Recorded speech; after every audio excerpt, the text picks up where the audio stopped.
Hello दोस्तों, मैं अनिल कुमार पलाशिया आज फिर इंग्लिश ग्रामर से एक महत्वपूर्ण टॉपिक को लेकर आ रहा हूँ। इसमें हम आर का उपयोग प्रेजेंट टेंस में करेंगे, जो आपको इंग्लिश में वाक्य बनाने में बहुत ही हेल्पफुल रहेगा। देखिए, अधिकतर यूट्यूब पे आपको मतलब एक साथ सेंटेंस मिलेंगे, जैसे इज एम आर का प्रयोग, वाज वेयर का प्रयोग, अलग अलग कहीं पर भी प्रयोग करके नहीं बताया गया है। लेकिन हमारी कोशिश ये है कि हम एक एक चीज़ को आपके सामने रखें, जिससे कि आपको इंग्लिश सीखने में और अच्छे से नॉलेज हो जाए। तो आर का प्रयोग प्रेजेंट काल में किया जाता है। क्लियर बात है। प्रेजेंट किसे कहते हैं? वर्तमान काल को। वर्तमान काल क्या होता है? वह समय जो अभी चल रहा है, अभी जो आप काम कर रहे हैं, जैसे कि आप अभी वीडियो देख रहे हैं, है ना, उसे हम क्या कहते हैं? वर्तमान काल कहते हैं। आर का अर्थ क्या होता है? हूँ, है और हो। अगर वाक्य के अंत में इस प्रकार के शब्द आए तो हम समझ जाएंगे कि यह वाक्य वर्तमान काल का है। प्रयोग कैसे होता है? इसका प्रयोग वर्तमान काल में किया जाता है। यह वर्तमान काल की एक सहायक क्रिया है, जिसे हेल्पिंग वर्ब भी कहा जाता है। इसका प्रयोग हम वाक्य को बनाने के लिए करते हैं। क्लियर हो गया? अब आर एक सहायक क्रिया है। इसका प्रयोग वर्तमान समय में किया जाता है। इसका प्रयोग बहुवचन वाक्यों के साथ किया जाता है। बहुवचन वाक्य किसे कहते हैं? जिसमें दो से अधिक लोगों के बारे में बात की जा रही है, दो से अधिक करता हो, वो बहुवचन वाला वाक्य हो जाए। जैसे वी यानी हम, दो व्यक्ति हुए, यू यानी तुम, यानी सामने वाला व्यक्ति हुआ, दे यानी वे। ठीक है, यानी बहुत सारे बच्चे या बहुत सारे लोग या बहुत सारे लोगों के लिए दे का उपयोग किया जाता है। दीज और दोज का उपयोग, दीज का उपयोग पास में बहुत सारी वस्तु है उस समय होगा। दोस्त का उपयोग दूर है और बहुत सारी वस्तु है वहाँ होगा। ठीक है, कुछ कर्ताओं के बारे में देखते हैं। वी यानी हम, यू यानी तुम, दे यानी वे, दीज यानी ये, वे, दोज यानी वे। ये इनका हिंदी अर्थ होता है। ठीक है, एग्जाम्पल देखते हैं। वी आर, हम हैं। देखो, आपका कर्ता है वी, यू, दे, दोज और दीज। इसके साथ हमने क्या जोड़ा? सहायक क्रिया। कौन सी? जिसके बारे में हम पढ़ रहे हैं, हेल्पिंग वर्ब के बारे में। ठीक है, तो वी आर, वी यानी हम, आर यानी है, हम हैं। यू आर, तुम हो। दे आर, वे हैं। Those are, sorry these are, ये हैं। दोज आर, वे हैं। ठीक है, सिर्फ कितना जोड़ा? कर्ता जोड़ा और सहायक क्रिया जोड़ी, और आपको बताया कि इस तरीके से इसको करना है। ठीक है, अब कुछ देखते हैं हम कि इसमें और क्या क्या चीजें हैं। वी का प्रयोग दो व्यक्ति के लिए किया जाता है। यू का प्रयोग सामने वाले व्यक्ति के लिए किया जाता है। दे का प्रयोग अनेक व्यक्ति के लिए किया जाता है। और दीज का प्रयोग पास हो लेकिन अनेक वस्तु के लिए किया जाता है।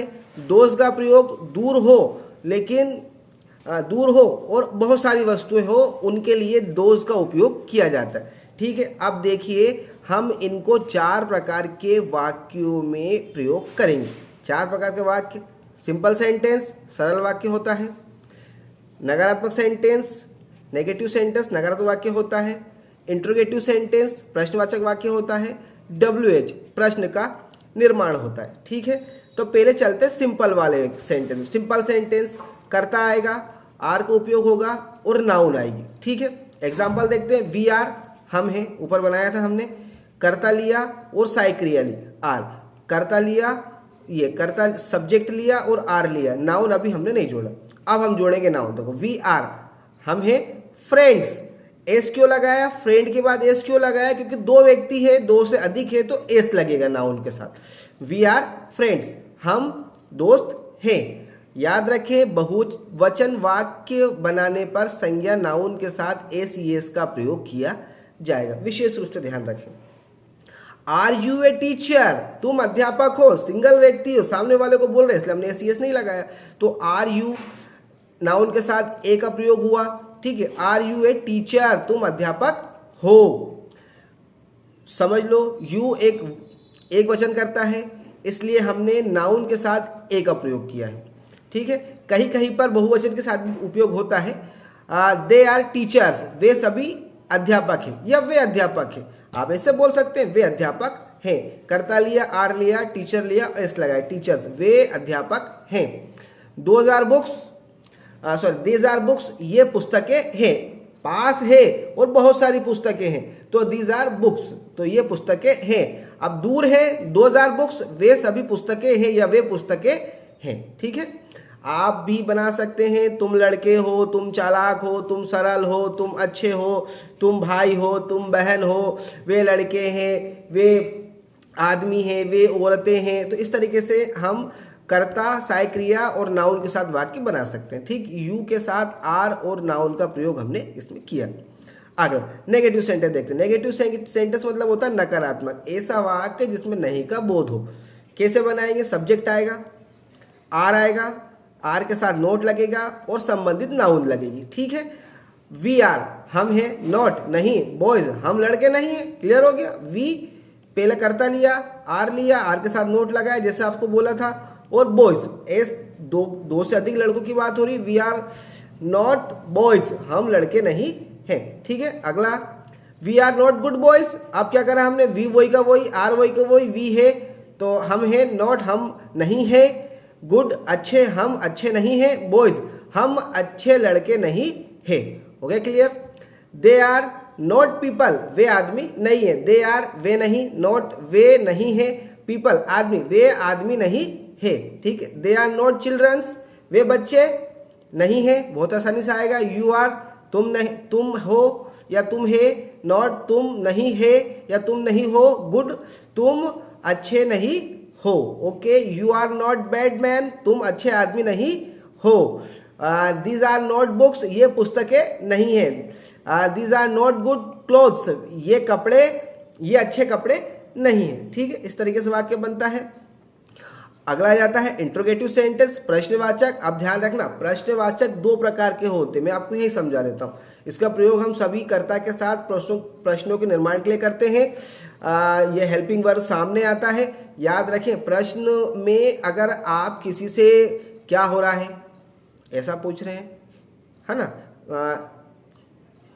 कहाँ जाना है, ये अलग सेंटेंस हो गया। शुरू में अगर क्या आता है, जैसे क्या तुम दोस्त हो, उत्तर कैसे दोगे? हाँ है। क्या तुम भाई हो, उत्तर कैसे दोगे? हाँ है। अगर नहीं है तो नहीं है। बस मतलब एक या दो शब्द में अगर आंसर दे रहे हैं तो समझ लेना है कि हेल्पिंग वर्ब प्रारंभ में आएगी। जैसे यहाँ आई, यू आर फ्रेंड्स क्या तुम दोस्त हो, हेल्पिंग वर्ब सामने लिया। यू आर ब्रदर क्या तुम भाई हो। यू आर सिस्टर क्या तुम बहन हो। आर वी गुड बॉयज क्या हम अच्छे लड़के हैं। आर वी स्मार्ट क्या हम बुद्धिमान हैं।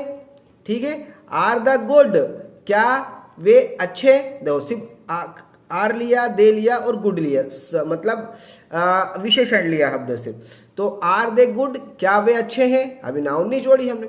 आर दे हैप्पी क्या वे खुश हैं।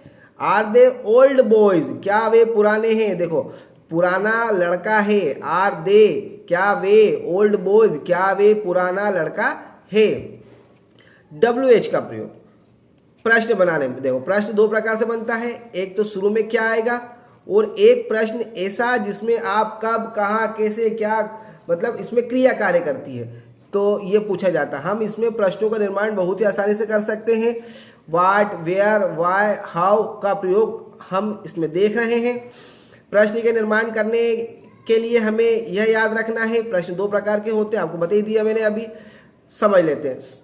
WH आएगा। WH का मतलब क्या होता है? व्हाट, वेयर, हु, हाउ, विच, ये WH होता है। आर सब्जेक्ट और नाउन, संबंधित नाउन। व्हाट आर यू तुम क्या हो, क्या करा, पहले WH लगाया, व्हाट लगाया, फिर आर लगाया, फिर सब्जेक्ट लगा दिया। व्हाट आर यू तुम क्या हो। हाउ आर यू तुम कैसे हो। वाई आर दे वे क्यों हैं। विच आर वी हम कौन से हैं। What are you a boy तुम क्या लड़के हो। देखो वाट आर यू, वाट आया, आर आया, सब्जेक्ट आया और फिर नाउन आ गई। What are you a boy तुम क्या लड़के हो। Which are they good boys वे कौन से अच्छे लड़के हैं। विच यानी कौन सा होता है। आर दे गुड बॉयज वे कौन से अच्छे लड़के हैं। How are they simple man वे कैसे साधारण आदमी है। यानी how are they simple man वे कैसे साधारण आदमी। देखो हाउ यानी कैसे, आर यानी है, दे यानी वे, सिंपल यानी साधारण और आदमी यानी मैन। तो वे कैसे साधारण आदमी है या आदमी या है, इस तरीके से सेंटेंस बनता है। तो दोस्तों हमने इसमें आर का प्रयोग आपको करके बताया है सिंपल तरीके से। अब इसका आर का प्रयोग हम क्रिया के साथ नेक्स्ट वीडियो में करेंगे। अगर आपको ये पार्ट अच्छा लगता है तो आप इसे लाइक और सब्सक्राइब कीजिए। धन्यवाद।